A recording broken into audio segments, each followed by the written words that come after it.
Well, Sean, thank you so much for joining me. I am really excited to learn more from you as we talk about celebrating authenticity unapologetically, which, of course, is one of my favorite ways to celebrate anything. So, we're going to jump right in, and I'm going to ask you to share a little bit about how you got interested in the topic of defying societal standards and beauty and defining beauty. Yeah, and thank you for having me. I'm so honored to be on this podcast. So thank you so much. So the journey is kind of a long one. I'll shorten it, for the audience. But it really began when I was younger. I grew up in kind of the late '80s, early '90s. Love the supermodels, right? So it went from the supermodels of the Cindy Crawfords, the Naomi Campbells, Yeah. the Claudia Schiffers, right into the era of heroin chic, which is when Kate Moss had her big moment, Yeah. and it was actually in style to look like you were strung out on heroin. Mm. Um, and I want it more than anything to be a model and an actress. And every time that I would try to get into that world, I was constantly told no. I was Mm. told I was too short. I was not thin enough. I mean, and this is when I was, 115 pounds. I Right. wasn't thin enough. They didn't like my face. I mean, there was like this just onset of things that they didn't love.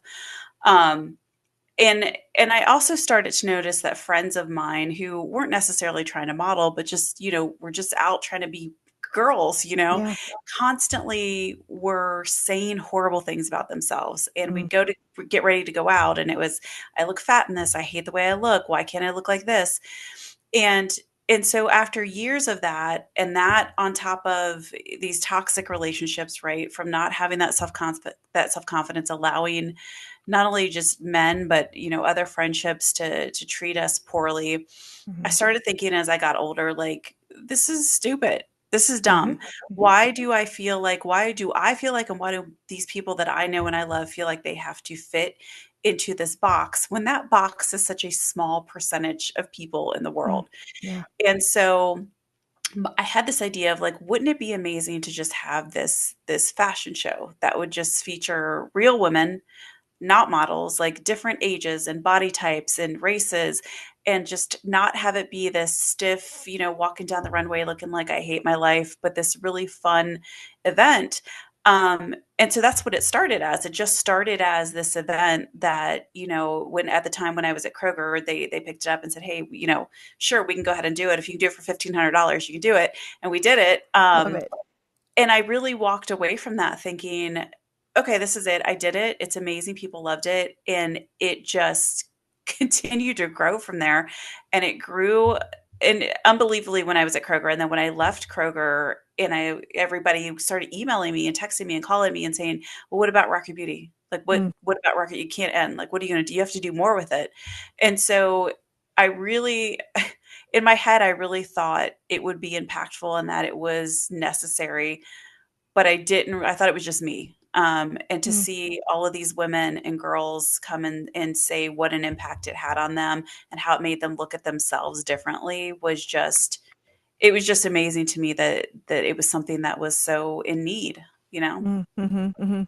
That's one of the things that I have found so interesting as I've done this podcast over the years at this point is that there are so many moments where it's isolating. I thought it was just me, right? And by having these conversations and learning more about others has been really interesting to me to see like, no, there's this whole group of folks who feel the same way or have the same idea. So I love to hear you say that because that is a thread I think that just continues through all my episodes in my podcast. Yeah. Yeah. Women need it. They need Women it. need it for sure, for sure. Another thing women need is some social media that makes sense, right? And so I know that social media can be incredibly influential medium, right? And especially girls and women, and it can be really negative, but can also be really positive. And so I'm curious, what are some ways women can feel empowered to not respond to the societal pressures? So I think it's a few things, right? The first thing is just being realistic and understanding what's behind the curtain. Right, Mm. even this podcast, like I said to you, "Hey, I don't feel well." I mean, I've got lights, I put on extra makeup. I mean, like this, if you would have seen me an hour ago, I looked like I'd been hit by a Oh truck. gosh, yeah. It's not like it was, when I was younger and you took a picture with your friend, you took it on a camera, you never got to see it until the pictures got developed. I mean, Right. now people are taking multiple pictures. There's all of these filters out there. There's lighting. I mean, most of it is not real. Mm-hmm. 90% of what you see is not real. Even when people are trying to be authentic, there's so much pressure to look perfect that Mm-hmm. most of the time it's not real. So, first of all, when you're scrolling through, understand that the more perfect it looks, the less real that it Mm. probably is. Yeah. I would say the second thing is embrace what makes you unique. If you don't look like every woman or every girl that's scrolling through, thank freaking God, Yeah. because we don't need every single person to look exactly the same, right? So, whatever it is that makes you unique, really, really lean into it. I mean, I think back to when I used to hate that I had freckles, right? And now girls are buying stuff to put freckles on their face. Right. Right. Chances are whatever it is that you hate about yourself is going to actually be the thing that is in vogue Mm-hmm. in the next 5 to 10 years. And I would say the other thing is just stop scrolling so much. We Mm. spend so much time on our phones scrolling through, stopping, comparing ourselves. If you're going to spend that much time on someone's page and be envious or be hurt or be jealous, look at their life. Like, Mm-hmm. say to yourself, hey, they traveled to this place, I want to travel to this place, or they're doing this thing with their job, I want to do this with my job. Don't focus on what someone looks like, and certainly don't let it impact you, because Mm. everybody looks at another person and wishes that they had something that that person has. And the chances are that you, however you are right now, is somebody's ultimate goal. Somebody Mm. wishes that they could be as beautiful as you, or as powerful or strong, or have the curves that you have. So really just lean into what makes you you, and stop scrolling so much and expecting this unattainable, perfect world that isn't even real. Yeah. Don't let that define how you feel about yourself. Yeah, gosh, I love that so much. It's so easy to go down that rabbit hole and scroll, scroll, scroll and make those comparisons. So I appreciate you sharing that. And I love those memes I've seen out there, right? Of maybe not even memes, but like the quotes. I love quotes. And I think you hit it head on with your imperfection is somebody else's dream. So Yeah, I think that that's an awesome message for folks. thanks. Well, I know you mentioned a little bit ago, but I know that your annual fashion show fundraiser it was held in March. This will probably air after the event, but tell my listeners a little bit more about your event. Yeah. So, like I said, Rock Your Beauty had started as the single event at Kroger. When I left, I made the decision to turn it into a nonprofit. So, it is a full on nonprofit, and the fashion show is now our signature event and our biggest fundraiser. Awesome. Um, and so, in addition to still being this really uplifting event for women and showcasing fashion, we also, so part of the show is we have women owned businesses that dress the models. So, different boutiques around the Cincinnati area. We have right now about 14 vendors that have signed up to be tabling the event, which are all but one are women owned, and the one that's not is women centric. A man does own it, but it's all for women. Love it. And so the whole event is really about just supporting and uplifting women. We are also going to be releasing we have two scholarships that we're going to be opening up on the 15th. So one is going to be for a woman pursuing a career in fashion. The other is a career in mental health. Awesome. And those are going to be $3,000 each that we're going to be awarding. And then for those recipients, the one of the fashion will get to collaborate with us for 2026 on our fashion show and possibly design some outfits. And then the mental health recipient will collaborate with us on some workshops. Excuse me. And then we also have we've got a couple different workshops that we're doing throughout the summer, but we have a really big one that I've partnered with Dr. Agaval, who is an assistant psychology professor at UC. And so we are developing what we're calling our official like Rock Your Beauty workshop. And it's going to Mhm. be all around women's mental health, like dealing with these negative thoughts. Where do they come from? How do Mhm. you pivot from that? Like, what are the tools that you take away to kind of change that mind frame? We're going to talk about a little bit about relationships and how to get out of those negative relationships. So it's really, this year's show is different in that it's the first show that we've done that it's not a Kroger event. It's, it's the nonprofit, Yeah, and it's the first show that it's not just the show. We've got the scholarships, we've got the workshops. I mean, it's really bringing Rock Your Beauty into the community. So yeah, it's I'm incredibly excited about it. very cool. It sounds awesome. Definitely something that I'm gonna need to get my daughter to. My almost 10-year-old is showing some love for some fashion design, so I think we're gonna have to Yes. make sure to check that one out as well. So very cool. Very cool. Well, as you know, Sean, this podcast and this platform is really designed for empowering women and discussing things that women aren't talking about that they really should be. And so I'm curious to hear kind of your take on why this is an important topic for women to be talking about their authenticity and especially as it relates to beauty and standing up to the societal standards. Yes, I think it's a few things. I mean, one, I think you are how you talk, right? Hmm. And by that I mean if all you're saying to yourself are these horrible negative thoughts, that's who you're going to become. For sure. Um, and I think it's important to really build that confidence within yourself and to think about how you're talking around other people, right? So you talk about your daughter. When you're coming up around young girls, what you say about yourself impacts them, and it doesn't Hmm. matter what you say to your daughters or your nieces or your cousins or whatever. You can tell them they're beautiful and they're perfect, but if they see you constantly doubting yourself, that's what Hmm. they're going to pattern after. So I think it's really important to think about how you're talking, what you're saying when you're around other people. And then when you look at the world right now, I think we need more diversity and inclusivity and beauty. I know that that's, for some people that's the topic that they don't want to talk about, but I just think that now more than ever, it's really important that we embrace diversity in everything that we do, including beauty, because there is not one size fits all. There Hmm. is not one type of beauty. And I think that really embracing that authenticity of yourself and owning that and appreciating that and celebrating that and letting other people see that you have faith in yourself and confidence in yourself will help them start to think differently as well. And then you're creating this pattern of mind shift when it comes to self confidence.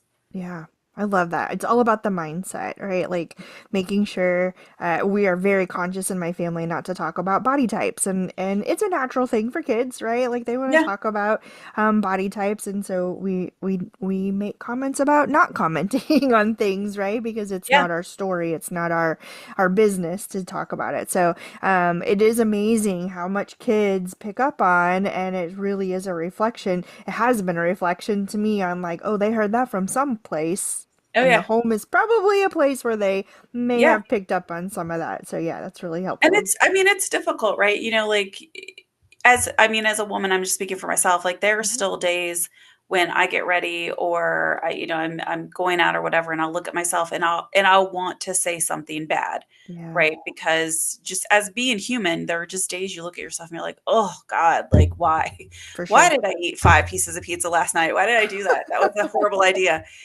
But it has to become this conscious effort where you actually stop yourself, which it's hard to do. It's easy to do it for other people. It's easy for you Mhm. to look at your best friend or your daughter and say, hey, don't talk about yourself like that. To Yep. look at yourself when no one is around and say, hey, like stop it. Hmm.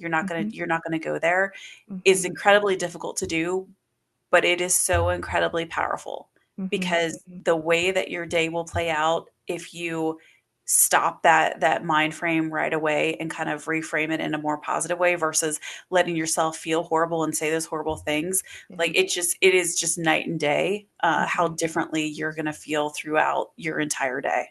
Yeah.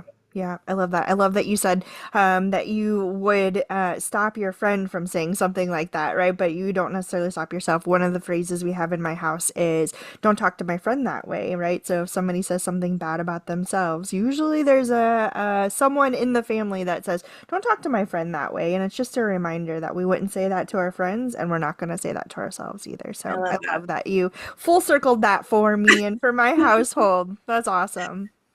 Well, Sean, you provided lots of great tips right there, just especially in that last question. But I'm curious, what additional tips do you have for my listeners as we're thinking about this topic?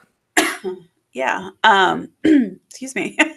I would say, first of all, understand that beauty is more than what's on the surface, right? Mm, What makes you beautiful? And I know when you say that, when people would say that to me, they're like, "Oh, well, you're beautiful on the inside," and I would be young and be like, "Great, who cares? Like, I just want to be gorgeous on the outside."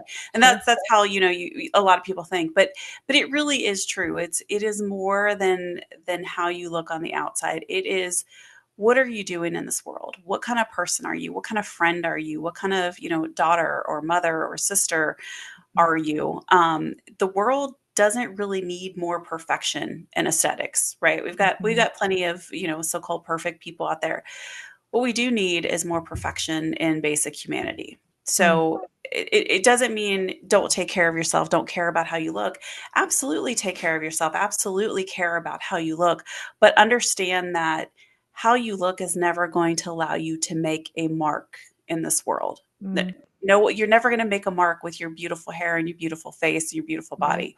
It's what you do, right? What are you doing in this world to create change, to make things better? And I think if you focus more on that piece of it, the rest of it just tends to, the stress of trying to be perfect, it kind of melts away. And that's where the good stuff is. The good stuff, it really is on the inside. And what are you doing to make your mark on this world, to make this world better? If there's something that you don't like or you hate, which is kind of where Rocky Beauty came from, right?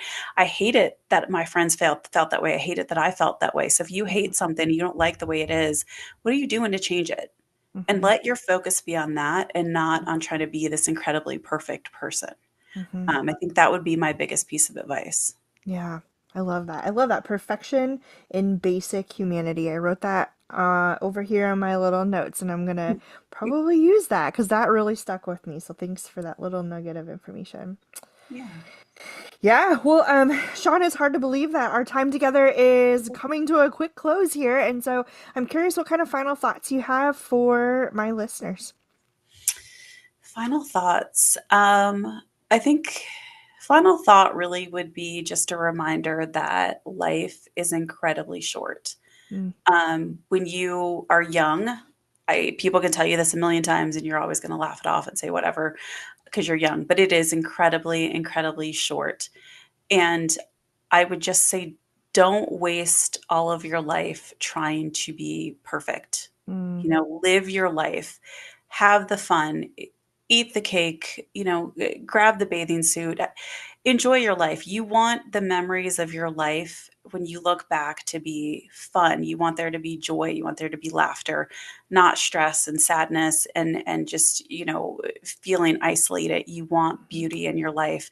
So go and create that. mm-hmm, And the other thing that I would say is if you're struggling to find your tribe of women, come to Rock Your Beauty. Come to one of our events. Email me. We have all these things going on that we're trying to create for women to help connect them, help get them a network. You are not alone, and if you have not yet learned to live your life and really focus on the beautiful and amazing things, then come and let us help you do that because it's going to be gone like that, and you're really mm-hmm, going to wish that you didn't waste so much time worrying about how you fit in those jeans. mm-hmm, So mm-hmm. I love that. I love that so much. And listeners, we're gonna make sure that Sean's Instagram is tagged in my social media, so make sure you check that out as well, so you can get connected with Rock Your Beauty and with Sean and all her great platforms. So I really appreciate you spending time with me, Sean, and with my listeners. I think this is a really, really important message, and I'm glad to be able to host you to share this really powerful and important message. And I'm excited to hear how the fashion show goes. Yeah, thank you so much. Yeah, well, I will have to chat about getting you to the fashion show so you can actually experience it for yourself. So, Yeah, thank you so much for having me. of course, of course. And listeners, thank you for joining us again this week. Thanks for tuning in and being part of the important conversations that we're continuing to have. This week's affirmations: I'm done apologizing for spending time focused on myself. I'm done apologizing for authentically being me and loving me. And this one's for you. Fill in the blank. I'm done apologizing for. Friends, go out there, have an incredible week, do the amazing things I know you're capable of. Remember to like, follow, and share wherever you're listening to this episode. And if you've not subscribed, hit that subscribe button so you get a notification every Monday morning when when the new episodes drop. If you're not following on social media, make sure you follow over on Instagram at done.apologizing, over on Facebook groups at done.apologizing, and on Blue Sky at done-apologizing. And if you want to be a guest just like Sean, make sure you fill out the form at the link in my show notes or on any of my social media platforms. I want to hear what you're passionate about. I want to hear what you have to say. Share it with my listeners. We want to hear from you. And remember, you're fabulous. You're a badass. You've got this, and I'm here for you.